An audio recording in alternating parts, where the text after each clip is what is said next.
everyone, welcome to HW News. My name is Aarti and you're watching South Connect. This is our weekly show where we talk about important news from across 5 states of southern India. Let's begin with Karnataka. Karnataka Chief Minister Basavaraj Bommai unveiled the state budget, his last one, on Friday. However, Congress leaders chose a unique mode of protest against what they termed as unfulfilled promises of the BJP government. They tucked in flowers behind their ears and put out tweets with the hashtag Kivi Mele Hoova, a Kannada expression that literally translates to flower on ear. The phrase is commonly used when a person is accused of cheating or fooling someone. Reacting to the budget, former Karnataka Chief Minister Siddaramaiah said, and I quote, "They are fooling people. That is why we are keeping flowers on our ears as a mark of protest. The double engine is not working. There is only smoke. Chief Minister Basavaraj Bommai can keep this budget in a showcase." Chittarpur MLA Priyank Khadge, who is the son of Congress President Mallikarjun Kharge, said in a tweet in Kannada, "BJP is afraid of losing in 2023 assembly elections. The people of the entire state are once again paying attention to the ears of the people through a false budget." On its official account, the Karnataka Congress said, "From the centre to the state, BJP has been playing on people's ears since the beginning.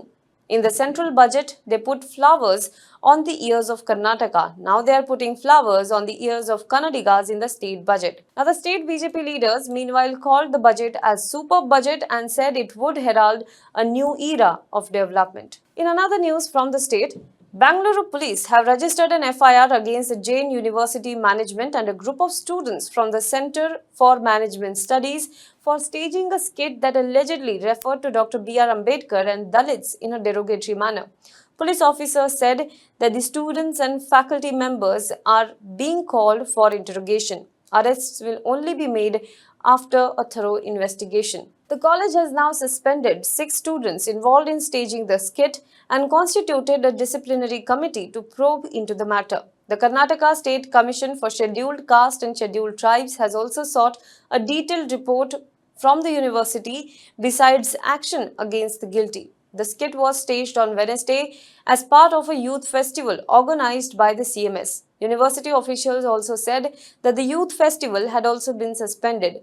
Once the controversy erupted, the theatre group involving 6 students that staged the skit issued an apology on social networking site Instagram, where they had uploaded the original video of the skit.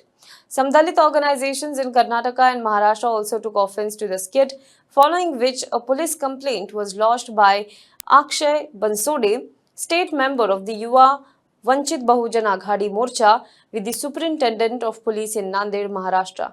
Let's move on to the next state, that is the state of Kerala. Former bureaucrat from Kerala, M. Shivasankar, who is an accused in the Kerala gold smuggling case, was arrested by the Enforcement Directorate in relation to the Life Mission case.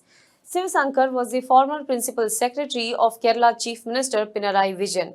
He was questioned by the ED since Tuesday morning and was arrested the same night. His case involves the alleged violation of foreign contribution regulations in the Kerala government's flagship project, which intended to provide homes to the poor who lost their houses in the devastating floods of 2018. The project at Vadakkancherry in Thrissur district then came under a cloud of allegations. Shivasankar was summoned after ED recently completed a few rounds of questioning of Swapna Suresh, the prime accused in the gold smuggling case, and interrogated her along with 2 other accused in the same case. The CBI had earlier arrested Unitag builder Santosh Iyappan besides questioning top government officials, including Shivasankar, in the same case.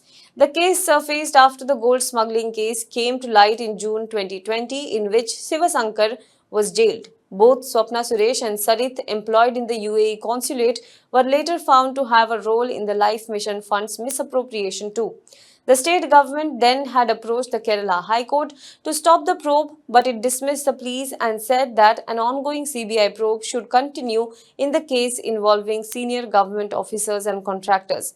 Now, the CBI had then taken a position that private company Unitag, carrying out construction on behalf of Kerala government body, did not even get the contract through a tender. Let's move on to the next news from the state. Congress leader Rahul Gandhi visited the family of 46-year-old Viswanathan, an Adivasi man from Paravayal tribal colony of Kerala's Wayanad district who was found dead on Saturday in the premises of Kozhikode Medical Hospital.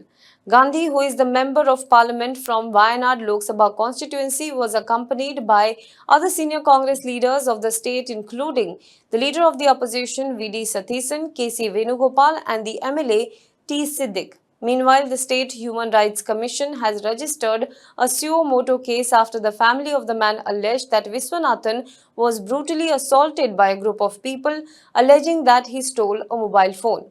Following his death, the police have intensified investigations. Viswanathan, who came to the hospital for the childbirth of his wife, had first gone missing. Police had registered a case under Section 174 of CRPC after Viswanathan was found dead. The relatives have alleged that Viswanathan had informed them that some people had confronted him, alleging that he stole a mobile phone while he was at the hospital as a bystander.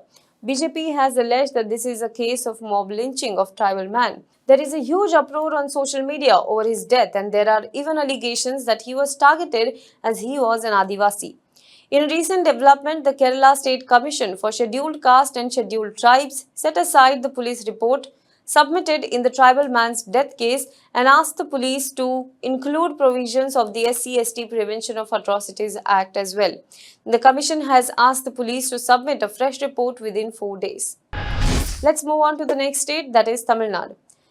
Tamil Nadu Governor R.N. Ravi took a jibe at the state government and said that despite talking so much about social justice, Dalits in Tamil Nadu were facing atrocities every other day. He made the comment referring to the recent incident in Tamil Nadu's Vengavayal, where the drinking water source of Dalit families was contaminated with human excreta, giving examples of public humiliation or assault on Dalit people by dominant caste, denial of entry into temples and discrimination at Anganwadis. The governor said that the police response has been awful. This goes against the DMK's claim of being protector of social justice, he said. Now, Governor Ravi also pointed to the CAG report. He said that 30% of the funds from the union government that is allocated for building houses for Dalits remained unspent in Tamil Nadu and it is allegedly diverted for other purposes. Well, this week, two other caste discrimination cases emerged from the state. Two schoolgirls belonging to the SC community in Dindigul district attempted suicide after their maths teacher allegedly abused them and called them casteist slurs. Not only that, on February 11th, a family of 72-year-old man from Pallar community, which is classified as scheduled caste, was barred from accessing a public road going to the common crematorium in the Thoothukudi district. The Nadar community, classified as the OBC, allegedly denied the family access to the main road. Let's move on to the next news from Tamil Nadu. A Tamil Nadu-based environment organization has urged the Coimbatore administration to ensure that the directions given by Southern Zone of NGT are being followed to regulate Mahashivratri celebrations at Isha Yoga Center. The Isha Foundation conducts the annual Shivratri festival at the Isha Yoga Center in the district. The petition comes at a time when the Isha Foundation is scheduled to conduct the Shivratri function on February 18th and 19th. The petition said, and I quote, "Whenever the Isha Foundation proposes to conduct the functions like Shivratri or other mega events in their area of operation, namely disputed premises, they are directed to obtain necessary permissions from the district administration, police department, forest department or from pollution control boards, if any, required in accordance with law before starting the function." Now, the NGT direction reads this. It also directed all these departments to give permission after imposing necessary conditions which are required for protecting the environment of the forest area and other environmental laws. Let's move on to the next state, that is Andhra Pradesh. Chief Minister Y.S. Jagan Mohan Reddy recently stated that Visakhapatnam will be the capital of Andhra Pradesh and that he personally was moving there at a curtain raiser of the Andhra Pradesh Global Investor Conference. However, the capital hunt and confusion over it seems never ending. In 2021, Jagan had said Andhra Pradesh would have only one capital, that is Amravati. In the face of multiple judicial challenges, Reddy told the assembly the government was withdrawing legislation to create three capitals, that is Vishakhapatnam as the executive, Kurnool in Rayalaseema region as the judicial capital, and Amravati as the legislative capital, which was to house the governor's office and the assembly. Now, YSRC General Secretary and Government Advisor Public Affairs Sajjala Ramakrishna Reddy was reiterated that the government is committed to the three capital proposal. He asserted that the decision of the government on the location of the capital is final. His comments came in the wake of reports quoting Finance Minister of the state that Vishakhapatnam would be the sole capital. Three capitals or one? In Andhra Pradesh, nobody is certain. Yet, for the time being, Vishakhapatnam will serve as the state capital than Amravati. Let's move on to the next and the last state, that is Telangana. The Akhil Bharatiya Vidyarthi Parishad, the student wing associated to the Bharatiya Janata Party, allegedly made some hate speech slogans that involved comments like "Go to Pakistan" and "Goli Maro Saloko" against Muslim students belonging to the Muslim Student Federation in University of Hyderabad during a Union General Body meeting. Following the ruckus, the meeting was cancelled. The MSF, which is the student organization of IUML, alleged that the ABVP students attempted to physically attack the students, but it was thwarted by the security personnel of the university. In the Union General Body meeting, the outgoing Students' Union will submit their union report, following which the union will be dissolved and the process to conduct fresh student union election will commence. According to the MSF students, the ABVP students disrupted the proceedings of the meeting. Sensing trouble, the meeting was called off and the union was dissolved. However, the students' union members continued to present their report amid slogans and chaos. As we were leaving the amphitheater, the ABVP students tried to physically assault us from behind, but their attempt were foiled by the security personnel present there. However, they made slogans against us saying "Go to Pakistan" and "Goli Maro Saloko," alleged president of MSF. Well, that's all for this week's South Connect. Do let us know what do you think about this in the comment box below. For more news and updates, you can log on to www.hwnews.in.